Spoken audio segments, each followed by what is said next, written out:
Kristi Sidarta, dan kali ini saya akan menjelaskan sedikit tentang materi karya tulis ilmiah. Nah, apa sih itu karya tulis ilmiah? Jadi, karya tulis ilmiah sendiri ini merupakan karya tulis yang isinya berupa fakta dan pembahasan secara ilmiah.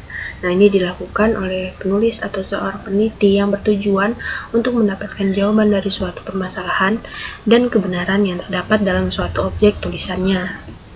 Lalu apa saja sih ciri-ciri karya tulis ilmiah? Nah, ciri-ciri yang pertama ada objektif. Nah, jadi keobjektifan ini dinampakkan pada setiap fakta dan data yang diungkapkan berdasarkan kenyataan yang sebenar-benarnya. Lalu ciri yang kedua ada netral. Nah, kenetralan ini bisa terlihat pada setiap pernyataan atau penilaian bebas dari kepentingan tertentu, baik kepentingan pribadi maupun kelompok.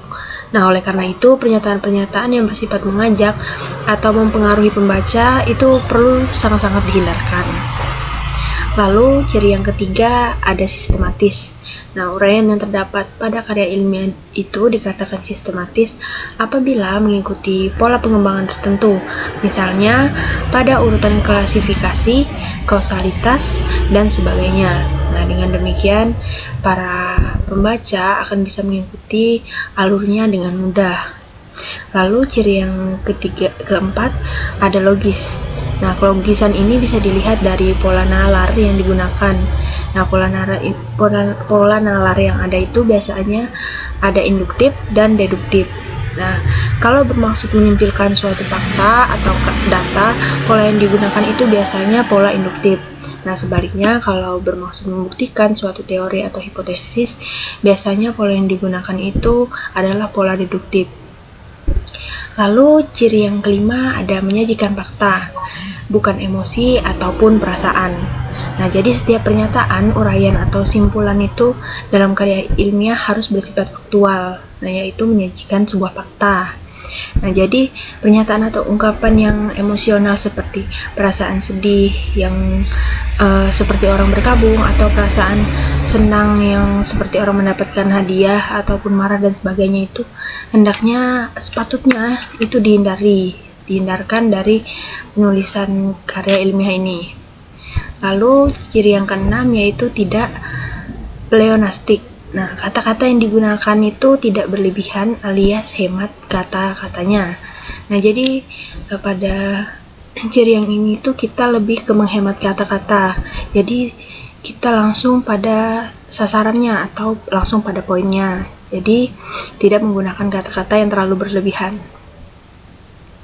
Lalu ciri yang 7 ada bahasa yang digunakan adalah bahasa ragam formal. Nah, dalam menulis karya ilmiah ini tidak boleh menggunakan bahasa resmi santai. Jadi kita itu menggunakan bahasa Indonesia yang baik dan benar, atau bahasa Indonesia ragam formal. Itu misalnya bahasa baku. Nah, lalu apa sih karakteristik karya tulis ilmiah? Yang pertama adalah struktur penyajian karya ilmiahnya. Nah, ini tuh terdiri atas bagian pembuka, pembahasan, dan penutup. Nah, di dalam bagian pembahasan itu biasanya tergantung dari luasnya permasalahan dan tergantung juga dari jenis karya ilmiah yang ingin ditulis. Jadi struktur tersebut itu harus selalu diperhatikan karena banyaknya jenis-jenis karya tulis ilmiah itu sendiri, misalnya artikel ataupun sebuah makalah dan sebagainya. Lalu karakteristik yang kedua yaitu komponen dan substansi karya ilmiah. Nah, ini menambahkan komponen abstrak, di mana abstrak sendiri itu sebagai salah satu bagian yang wajib dalam penulisan artikel ilmiah itu. Lalu menambahkan substansi dari segala bidang. Jadi itu mencangkup dari segala bidang, misalnya materinya yang mulai dari yang sederhana hingga kajian yang lebih kompleks. Nah, lalu karakteristik yang ketiga adalah sikap penulis dalam karya ilmiah. Jadi penulis itu harus menahan diri agar tidak memasukkan unsur subjektif dalam tulisannya.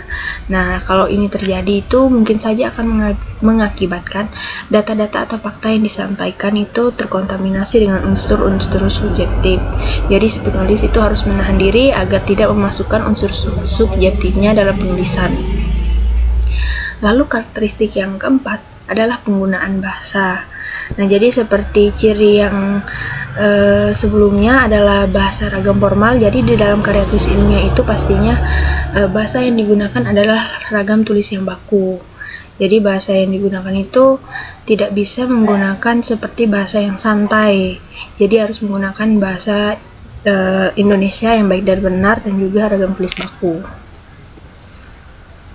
Nah, jadi karya tulis ilmiah sendiri ini adalah hasil penelitian atau kajian yang disusun secara sistematis dengan tujuan membuktikan kebenaran berdasarkan data dan fakta. Nah, karya ini memiliki ciri-ciri seperti sistematis, objektif, logistik, dan reproduktif, serta harus memenuhi prinsip-prinsip ilmiahnya. Selain itu, penulisan karya ilmiah juga harus memperhatikan sikap penulis, penggunaan bahasa yang sesuai, dan struktur penyajian agar informasi yang disajikan jelas. Sekian penyampaian materi dari saya. Apabila ada kurang atau salah kata, saya mohon maaf. Saya akhiri. Sampai jumpa di video selanjutnya.